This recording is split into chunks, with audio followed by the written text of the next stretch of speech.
Bonjour et bienvenue dans Prière Inspirée pour cette troisième émission avec Charles Talingano, un homme de feu et du Saint-Esprit. Et aujourd'hui, justement, il va vous partager son témoignage, comment il a été baptisé du Saint-Esprit et de feu. Et il nous encourage aujourd'hui à entrer dans ce règne divin, à entrer dans la puissance du Saint-Esprit.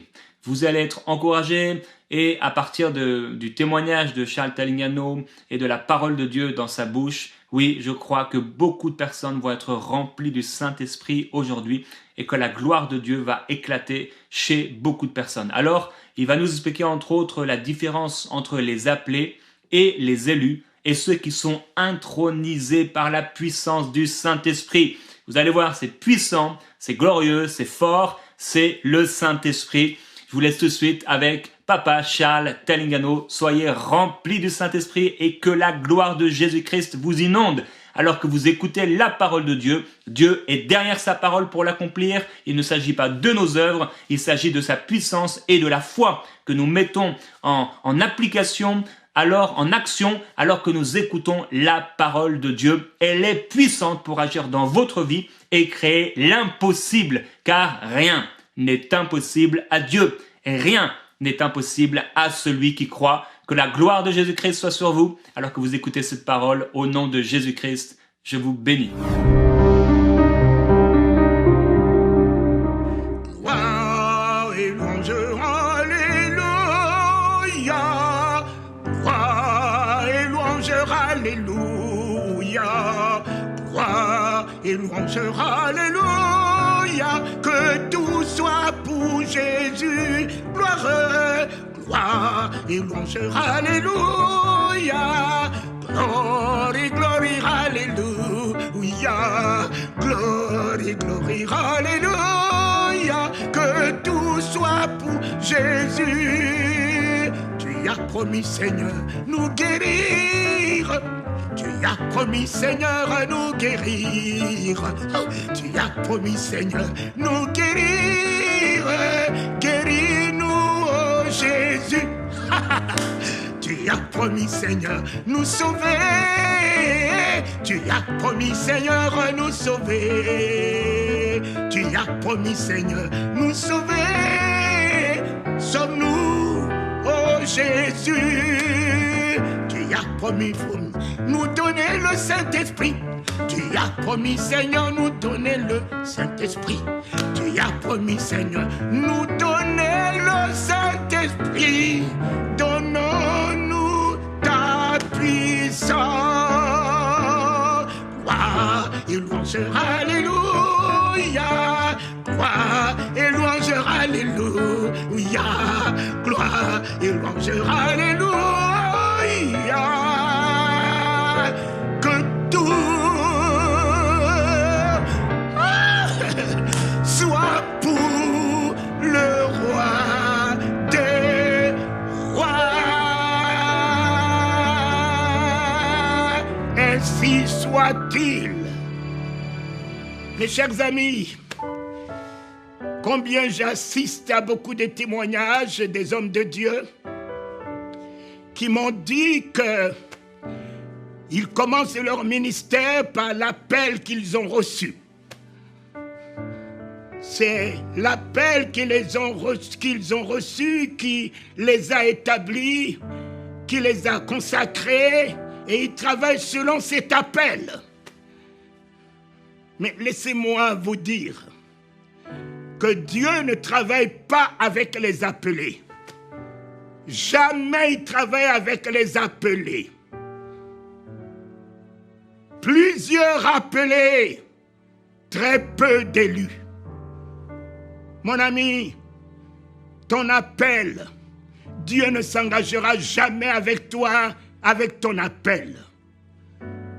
Et je vous donne une vision si simple.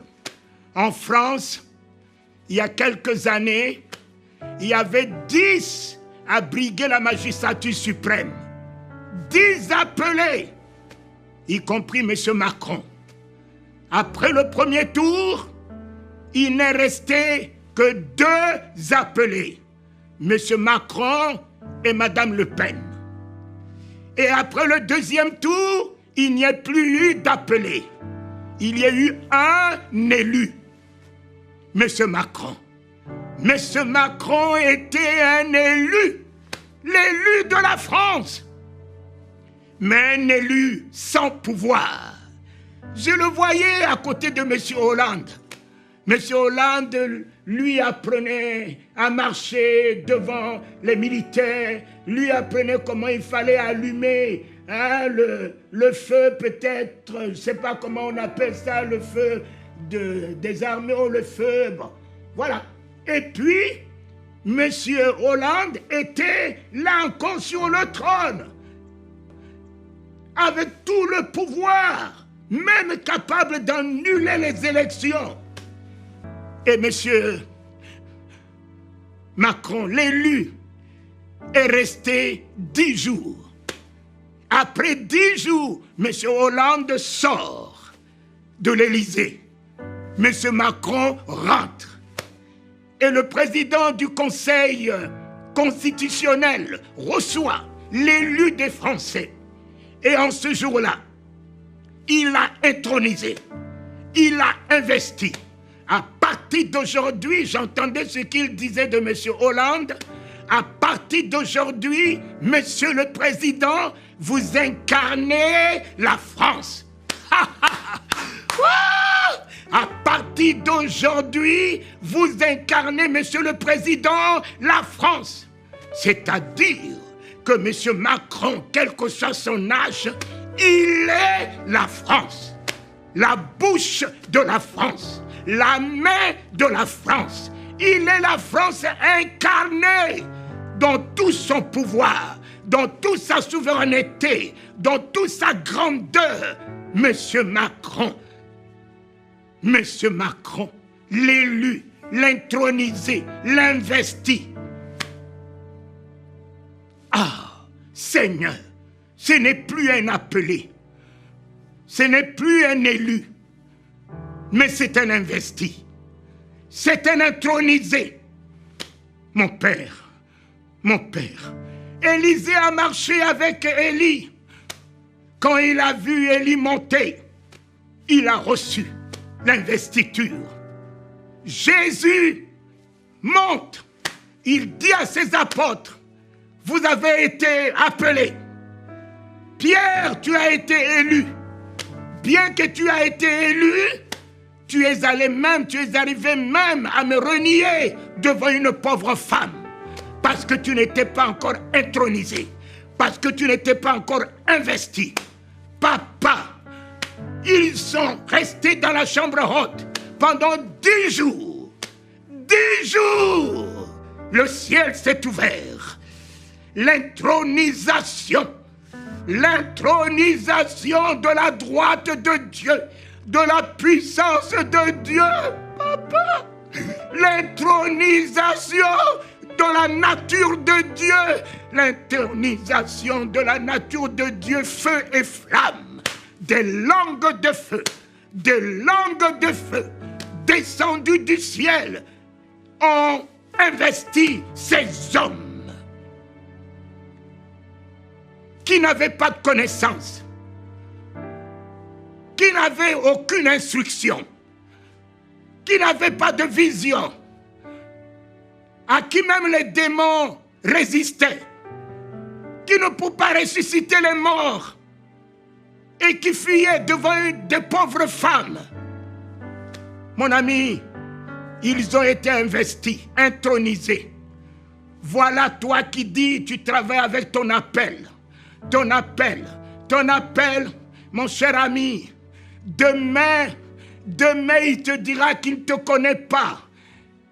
Quelle que soit la grande église que tu as pu construire, quel que soit l'hôtel que tu as pu bâtir, quel que soit tout ce que tu as pu faire en son nom, il te dira qu'il ne te connaît pas parce qu'il ne t'a pas investi, parce qu'il ne t'a pas lui-même intronisé, parce qu'il ne s'est pas incarné en toi. Oh Dieu, le troisième jour, il est important pour nous. Voici le troisième jour. Moi, j'avais eu 3 verbes. Quand il s'est révélé à moi, j'avais le premier verbe, notre Père qui es aux cieux. Je suis rentré dans la filiation, notre Père. Le deuxième verbe, que ton nom soit sanctifié. Et le troisième verbe, que ton règne vienne. C'est ce mot qui m'a investi.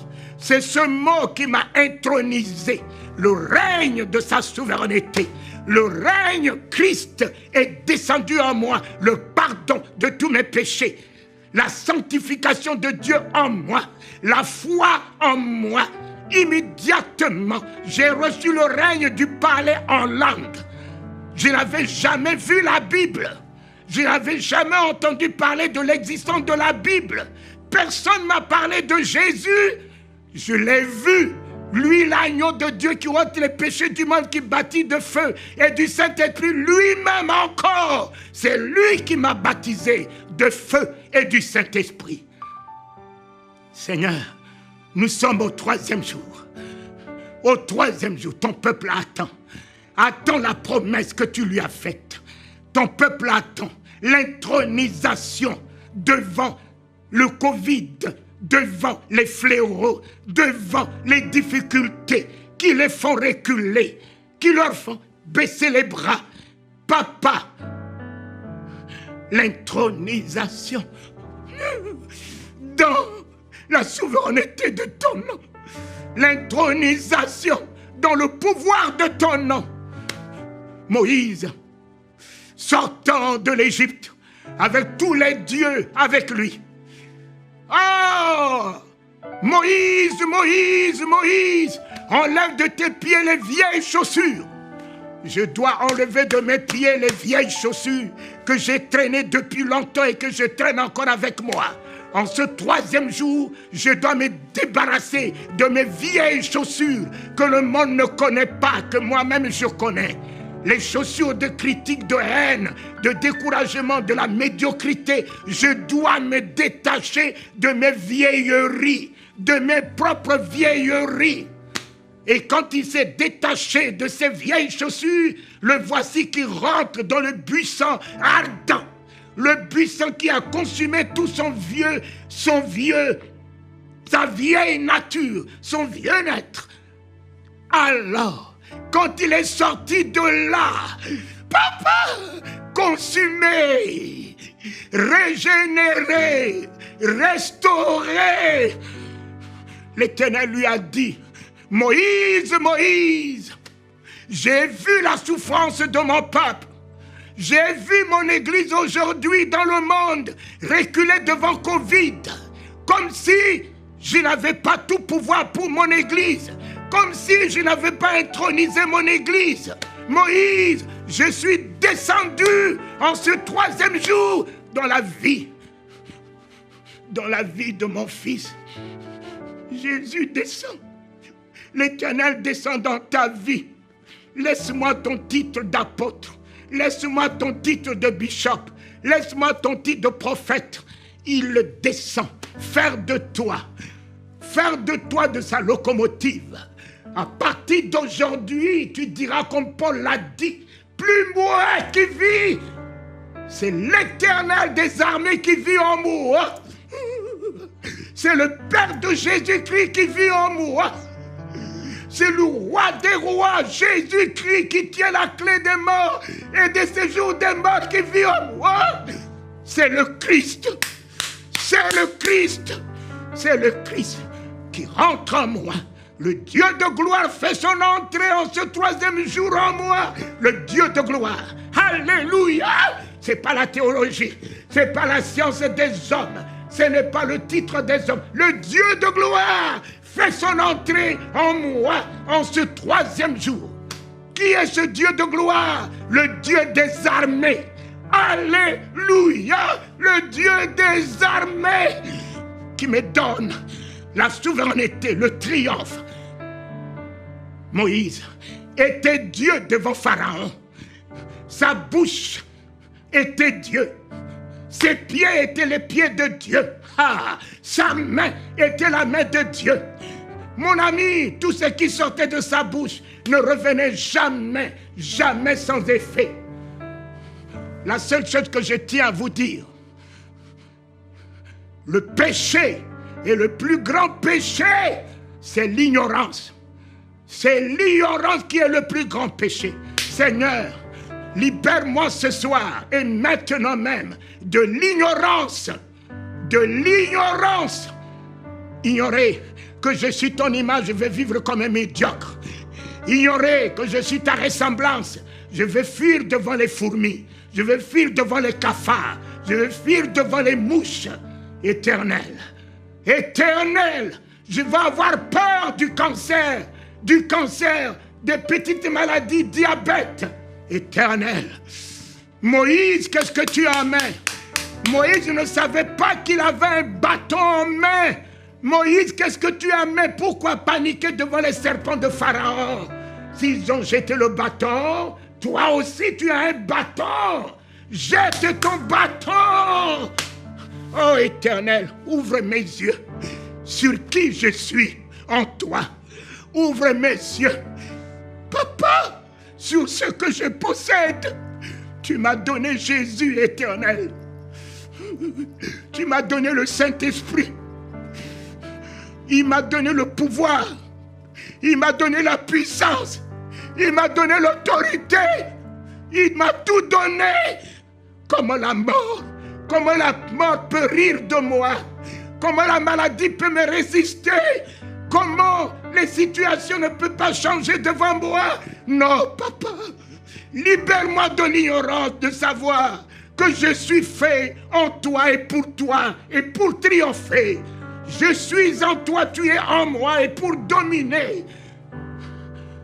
Le bâton de Moïse n'était pas le bâton des miracles, car les sorciers peuvent faire les miracles, Satan peut faire des miracles, mais la seule personne qui fait des prodiges, c'est Dieu. Le bâton de Moïse était le bâton de prodige. Mes enfants, mes bien-aimés, notre bâton, la croix de l'agneau, je taille en pièces, je vous taille en pièces, La croix de l'agneau, c'est l'épée à double tranchant. Oh, rien que l'éclat de la lame suffit pour que tes ennemis soient en débandade. La croix de l'agneau n'est-elle pas la croix? Mais prends là où c'est écrit roi des Juifs. Renverse jusqu'à ce niveau. Elle n'est plus une croix, elle devait une épée entre tes mains. On lui a donné un bois pour se moquer de lui, il en a fait une épée pour l'Église. L'Église, ouvre tes yeux. Qu'est-ce que tu as en main? Prends là où c'est écrit roi. Tiens là où c'est écrit roi. Tu es roi en ce troisième jour.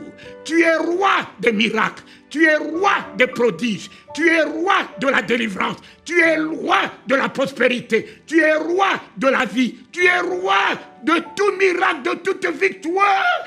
Alléluia. Alléluia. Tu es son royaume. Saint-Esprit, Pierre t'a reçu. Nous te demandons, Jésus, tu as promis, ce n'est pas Covid qui nous fait peur. Nous n'attendons pas les fléaux, les difficultés, les guerres, les bruits de guerre. Nous attendons ta promesse. Tu as dit au temps de la fin, tu répandras de ton esprit sur toute chair. Tes serviteurs et tes servantes, seront comblés, seront remplis, c'est la plénitude. Ils relèveront les défis. Ils guériront les malades. Ils parleront de nouvelles langues. Ainsi, je te loue, Papa, parce que maintenant, ce troisième jour, de la même manière que je l'ai reçu de ta main, réponds ton esprit maintenant sur ton Église. Répands ton esprit, le Saint-Esprit, maintenant sur ton peuple, sur tes enfants. Investis-les de l'autorité de ton nom. Intronise-les dans le pouvoir de ton sang, bouclier, cuirasse contre toute contagion. Intronise-les dans ta nature de feu et flamme. papa, qui consume les douleurs, qui consume les fléaux, qui consume les œuvres de Satan. Là où ils passent, ils sont feu et flamme. De leur bouche sortiront feu et flamme. Ils sont feu et flamme. Ils sont feu et flamme. Fini la timidité dans la prière. Fini la timidité dans le parler en langue. Fini le parler en langue des lèvres qui ne produisent rien. Le parler en langue d'autorité, de pouvoir commence à sortir de leur bouche. Éternel, je vomirai des langues de feu. Je vomirai. Allah de Gohowa, Bepad Gonokowa, She et de Lia de Bipa Wagako. Da Badat Lihawa, Anon de Lio Bepi Wadosho, Allah de Aloeya de Golo Wadoshe. Troisième jour. Mes enfants, un chef d'État, un jour m'a reçu. Et ce chef d'État m'a donné un stylo. Un stylo de grande valeur. Et quand j'ai pris ce stylo, je suis arrivé à la maison. J'ai voulu écrire ce stylo de grande valeur à mes yeux. Il n'y avait pas d'encre. Il n'y avait pas d'encre dans ce stylo prestigieux. Ce stylo présidentiel, il n'y avait pas d'encre. Combien portent des titres ronflants? Ronflants, il n'y a pas d'encre. Combien portent des titres ronflants? Il n'y a pas d'encre. Éternel, j'ai pris 1 centime. J'ai donné à mon fils, va me chercher un stylo. Il est allé me chercher un stylo sans valeur, mais il y avait de l'encre dedans. Garde l'humilité que tu y as en ce 3e jour. Ne cherche pas à être un bishop, un archibishop. Garde l'humilité que ton Dieu t'a donnée. Il viendra faire sa demeure en toi, sa demeure, dans toute sa grandeur, sa souveraineté. Oh, alléluia, papa. L'encre est rentrée. L'encre est rentrée dans ce stylo de grande valeur. C'est l'encre qui fait la valeur de ce stylo. C'est cette encre. Permets maintenant que le Saint-Esprit, promis en ce temps de la fin, ne crains pas les guerres, ne crains pas les tremblements de terre, ne crains pas les fléaux. Ce n'est pas tout ça là qui fera, qui feront faire venir Jésus. Jésus ne peut pas créer des situations d'angoisse pour venir. Jésus viendra lorsque son Église revêtira toute la gloire, toute la puissance. Oh, lorsque son Église a une solution aux problèmes des nations, solution politique, solution économique, c'est là qu'il reviendra ravir son Église pour que, quand son Église partira, le monde sera dans l'angoisse, le monde s'inquiétera, le monde pleurera, mais pas alors créer le désarroi, créer les tremblements de terre, créer les fléaux, et vous les prophètes vous dites, c'est la fin des temps. Non, c'est la fin de la méchanceté des hommes, c'est la fin de l'apostasie, mais le jour de l'Éternel commence à se lever, où son Église va rentrer dans une nouvelle dimension de la souveraineté de son nom pour établir son règne sur la terre. Les rois marcheront à la clarté de l'Église. Les rois et les princes se prosterneront devant Papa, la puissance du nom de Jésus-Christ. Son Église sera sans ni ride de gloire, revêtant la gloire, la magnificence, l'autorité. Son Église et sera effectivement la lumière. Son Église sera effectivement le sel. Son Église sera effectivement le vaccin contre le Covid, les maladies incurables. Son Église taillera le cancer. Son Église taillera le diabète. Son Église sera l'Église solution, l'Église orientation, l'Église de révélation. Et quand cette Église sera enlevée, le monde pleurera. Pleurera son Église de papa. C'est ton Église cet après-midi. Par le Saint-Esprit, les actes des apôtres vont commencer dans une nouvelle dimension en ce troisième jour. Les actes des apôtres vont commencer dans une nouvelle dimension en ce troisième jour. Affermis-toi, homme de Dieu. Tu vas remettre la farine dans le pot. Le pot se trouve la mort, où tout le monde crie à la mort dans le pot. Les fils de prophètes ont mis la mort dans le pot. Mais l'homme de Dieu, il est homme, il est Dieu. Les deux s'unissent. L'homme de Dieu qui a la bouche de Dieu, les mains de Dieu, ordonne, mettez la farine dans le pot où se trouve la mort. Mettons le Saint-Esprit dans le pot, dans nos églises. Le moi, mon église, le moi. Oh, c'est beau, avec des lumières, mais il n'y a pas Jésus là-dedans. Il n'y a pas Jésus là-dedans. Et Marthe disait, si tu étais ici, la maladie ne s'instaurera pas là. Les soucis ne s'instaureront pas là. Maintenant que tu es là dans ce pot. La vie revient dans ce pot. Recevez le Saint-Esprit. Le Saint-Esprit n'est pas le parler en langue, c'est une vie. Le Saint-Esprit n'est pas que le parler en langue, c'est un comportement. Le Saint-Esprit n'est pas que le parler en langue, c'est un état d'âme. C'est un état d'esprit. Le Saint-Esprit n'est pas que le parler en langue, c'est un nouveau langage. Le langage du surnaturel. C'est une nouvelle vision. La vision du triomphe. La vision d'en haut. Le Saint-Esprit, c'est l'amour en toi. Le Saint-Esprit, c'est la grâce en toi. C'est la miséricorde en toi. Le Saint-Esprit, c'est la victoire du royaume en toi. Le Saint-Esprit, c'est le royaume. Tu es royaume de Dieu par le Saint-Esprit. Et tu es sacrificateur. Et maintenant, en lui et par lui, tu règnes sur la terre. Et tu fais régner le nom de Jésus en miracle, en prodige, en signe sur la terre. Ah! Papa, merci infiniment. Merci, je ferai de plus grand que ce que tu as fait. Cela commence. Cela commence pour que ta parole demeure à jamais la vérité au travers de ma vie en ce troisième jour. Alléluia! Alléluia! Tout va bien. En ce troisième jour, le Saint-Esprit est là. Tout va bien. Victoire!